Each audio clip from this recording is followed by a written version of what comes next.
This video has been made available by the North Carolina Bar Association and Legal Aid of North Carolina as a public service. This video is for general informational purposes only. The video is designed for people who cannot afford to hire a private attorney to address their custody issues.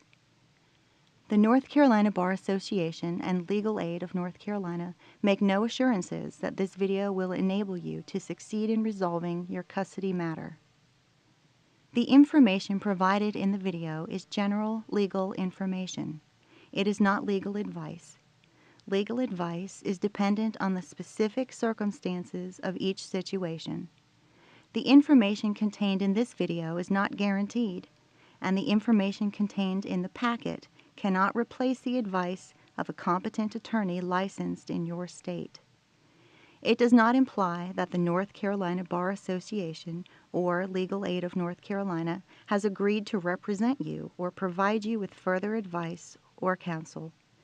No one from Legal Aid or the North Carolina Bar Association will appear on your behalf in court. In no event will the North Carolina Bar Association or Legal Aid of North Carolina or anyone contributing to the production of this video be held responsible for any damage resulting from the use of the video. This video is meant to assist parents who are preparing for a custody trial in North Carolina courts. Laws vary from state to state. If you are not located in North Carolina, or you are not a biological or adoptive parent of the child you are seeking custody of, the information in this video may not apply to your custody case. If you have any questions about how to prepare for your custody trial or how to present your case, please consult with a competent domestic attorney in your area. If you are separating or divorcing, your children deserve a conflict-free resolution to their custodial arrangements. It is almost always in your best interest and in the children's best interests if you can resolve your custody dispute without a trial. The court system is expensive and can take an extended amount of time. If you are unable to resolve your custody dispute through mediation or collaborative means, this video is meant to provide insight into the court system and assistance in getting ready for your custody trial.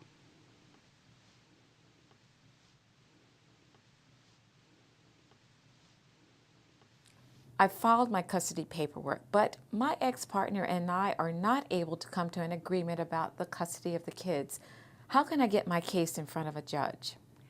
Every county has different rules and practices. Sometimes these rules are referred to as local rules. Before you do anything, you should look at your county's rules at www.nccourts.org. If the local rules are not on the website, you should call the family court office, if there is one in your county, or the clerk's office. You can find the telephone numbers on the NC Courts website. Once you've looked at your county's local rules, if you've not already done so, you must ask for a court date. Each county has different ways that you ask for a date to go in front of the judge.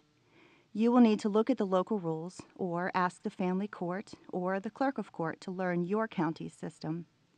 Some counties, such as Wake County, have a calendar online, so you can see what dates are available. Other counties, such as Orange County, have set days of the month when the judge will give everyone a court date. You will most likely need to fill out a form called a calendar request and notice of hearing. Some counties have these forms online. If not, you should check with the family court office or clerk of court. What do I do once I complete the calendar request and notice of hearing? You will need to take these documents to the clerk of court's office in your county to file them. The court's address can be found on the NC Court website. You will need to bring 3 copies of this request and 3 copies of all other documents you file with the clerk. 1 copy is for the clerk to keep in the court's file. 1 copy must be mailed to your ex-partner, and 1 copy is for you to keep for your records. Once you have filed the papers with the court, you need to send a copy of the calendar request and notice of hearing to the attorney on the other side, or the other party if he or she does not have an attorney. You can send the calendar request and notice by mail or hand deliver it. You need to make sure there is a certificate of service attached to the calendar request and notice of hearing when you file it. If there is no certificate of service attached, you must create a certificate of service. Again, you can look on the NC Court's website for help. This certificate will be used by the court to ensure that you have properly mailed the calendar request and notice of hearing to the opposing party or his attorney. If the calendar request or notice of hearing asks me to state how much time I need for the trial, how do I know how long it will take? It may depend on whether you are asking the judge to hear your temporary custody or permanent custody case. Some counties have local rules limiting the amount of time allowed for a temporary custody case. So you should check the local rules first. Determining the amount of time you need for the trial can be tricky. The time includes the amount of time it will take you to tell and show the judge about your facts and for the other side to do the same. Each side has the opportunity to give a very brief overview of what the judge will hear, to give a more detailed description of what's going on, question other people he or she asks to speak, to question the other party's witnesses, and to give an argument at the end of the hearing. Do not underestimate how long it will take. A good starting point is to figure out how long it will take you to say what you would like to say, and how long it will take your witnesses to say what they need to say, and then double that time for the other parent. It's better to get finished in less time than you request than to run out of time to present all of your evidence.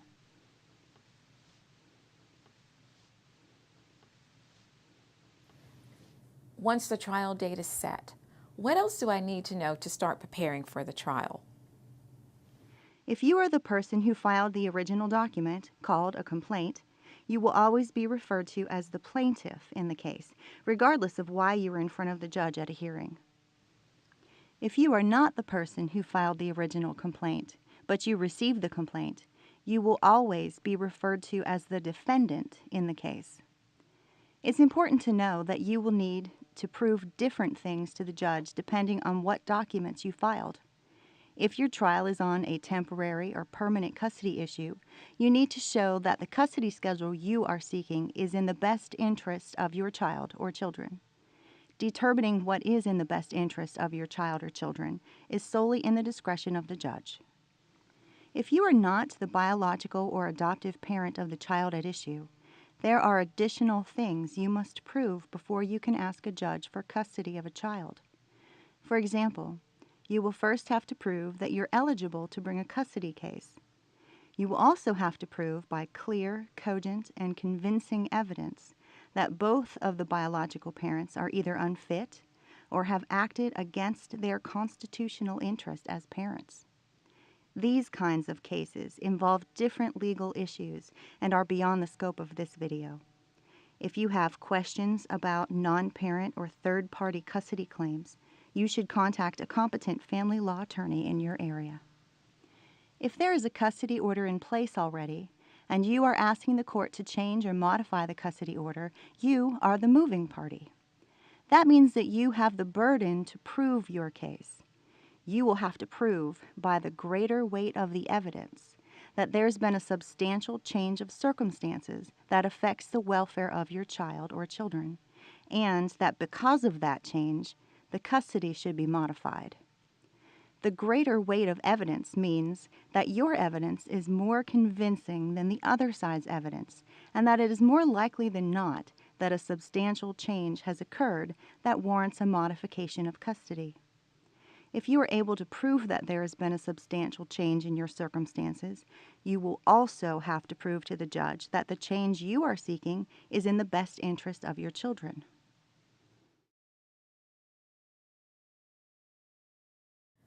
Now that I've scheduled my hearing, how do I prepare for it? To prepare for your custody hearing, you will need to prepare the evidence you plan to present to the judge. Altogether, your evidence should tell the facts that you want the judge to know about your case that will help the judge make a decision. You should be prepared to present the main points of your case and also to respond to the main points of the other party's case. What should I say during my testimony? When you take the stand, you will tell the judge your side of the story. You may find it useful to prepare an outline of what you want to say to the judge during your testimony. If the other party filed a complaint or a motion which states facts of the case from their point of view, you should look at those court filings for points that you might want to address to the court. During your testimony, you can talk about anything that you know to be true because you have personally seen, heard, or experienced it. In a typical custody case between two parents, the court may want to hear about the following: the children's educational performance and progress in school, the children's medical conditions and needs, whether your child attends counseling or therapy, activities in which the children are involved, such as school activities, sports, or other extracurricular activities, any concerns you have about the other parent's ability to care for the children, whether there has been domestic violence involving the other party or the children, whether Child Protective Services has been involved with your family, who primarily took care of the children before you separated and before you came to court, the work schedules of the parties, who takes care of the children while you are at work, the current visitation or custody schedule and what you like or don't like about that schedule, and the new visitation schedule you are asking the court to impose and why you think the new schedule will be better for your children. What types of evidence are there? There are several different kinds of evidence. There is testimonial evidence, which is when a person takes the stand and tells the judge what he or she thinks the judge needs to know to make a decision about the case. Testimony can be given by you, by the opposing party, and by witnesses. Testimonial evidence is probably the most important evidence that will be presented to the court. Other types of evidence include documents, videos, or voice recordings, and pictures. Some examples of documents that a court may want to see are a photo of the children, school records, individualized education plans, IEPs, report cards, medical records for the children, certified criminal history for the other parent, if applicable, copies of any restraining orders involving the parties, safety assessments from Child Protective Services, emails between the parents about the children, or calendars or schedules used before court. Will the judge ask me questions to guide my testimony? Generally not. You need to be prepared to tell the judge what you want the judge to know without being prompted by the judge or anyone else. Occasionally, the judge will ask clarifying questions, but you cannot rely on that to get the main points of your testimony out. Can I tell the judge what someone else told me? Generally, you cannot tell the judge what someone else told you unless that other person is the other party or a witness that will be testifying in this court hearing. Many times, people want to tell the judge what the children have said. Similar to other witnesses, if the child testifies at the hearing, you will probably be allowed to testify about it. If the child will not be testifying at the hearing, then depending on what the child said and why she said it, the judge may or may not allow you to testify about what the child said. Can my child talk to the judge? It depends. Children are allowed to talk to the judge if they're old enough to understand what's happening and the importance of telling the truth. Older children are sometimes permitted to talk to the judge, but generally, judges prefer to avoid having the children in court. Sometimes there is very important evidence that only a child knows or can testify about, but it's usually best for the child not to have to come to court. Most judges do not permit children in the courtroom. If you do want a child to testify, make arrangements to have someone sit with a child outside the courtroom. Get permission from the judge before the trial starts.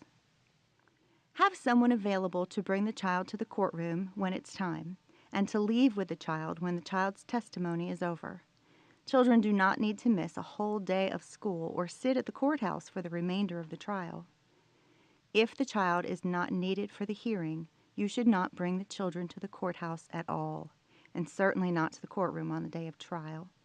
Most courthouses have no child care area, and being present at the trial can be traumatic for some children. If the judge does permit the child to testify, a judge does not have to do what the child wants. The child's testimony is only one piece of evidence the court will consider in making its ultimate custody determination, which is based on the child's best interests, not what the child wants. What kind of witnesses should I bring to court? You can call anyone to testify in your case that has relevant information about your child custody action. The following people are often called to testify in custody cases: Child Protective Services caseworker assigned to the case, neighbors or relatives who see the child and the parties frequently, teachers or daycare providers for the child, counselors who work with the child, babysitters or people who take care of the child while you work.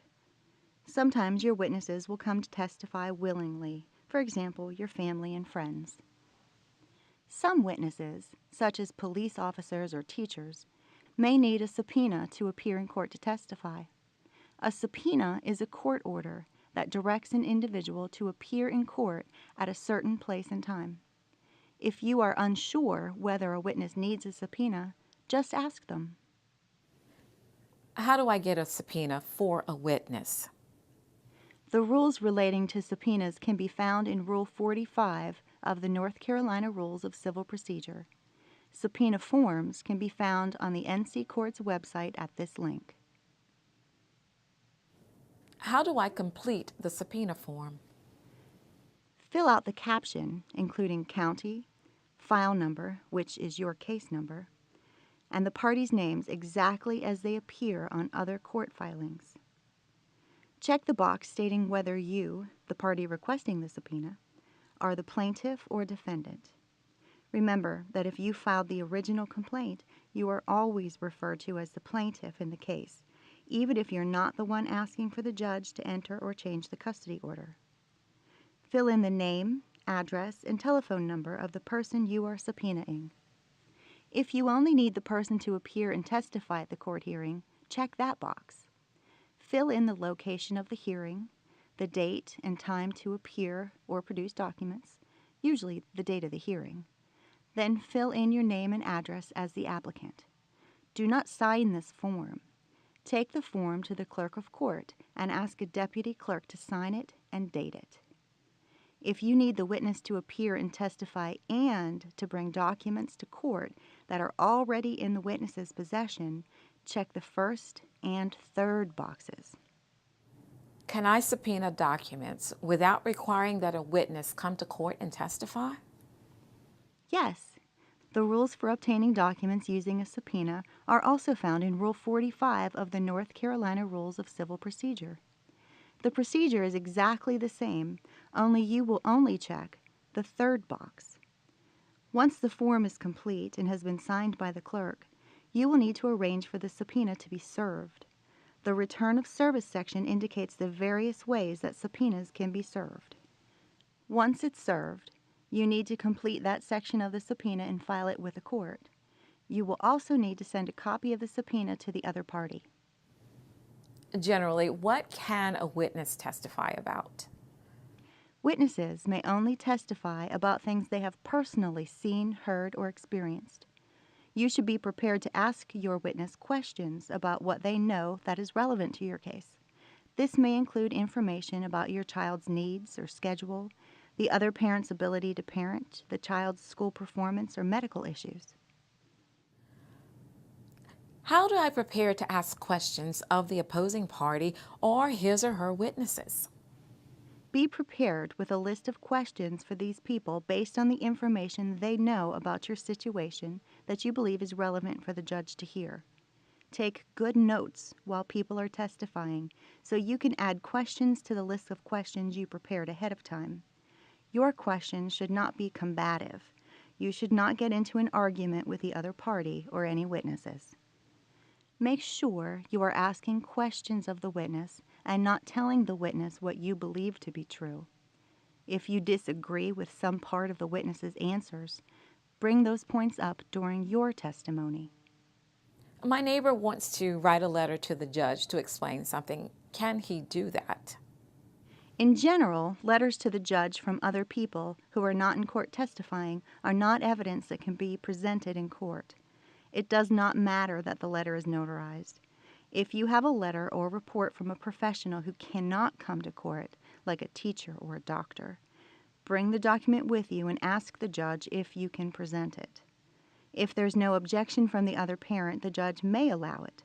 But in most cases, this evidence will be excluded as hearsay evidence. In general, hearsay is a statement that was made out of the courtroom by a witness who is not present to testify.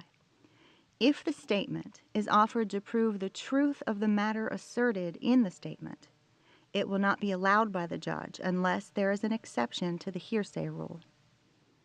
An example of hearsay is the statement, "My neighbor told me that Ms. Smith smokes marijuana in front of the children." If the neighbor is not present in court to offer that evidence, this statement would be excluded by the judge. If I plan to present documents in court as evidence, how do I prepare these documents for court? Make sure the evidence is legible.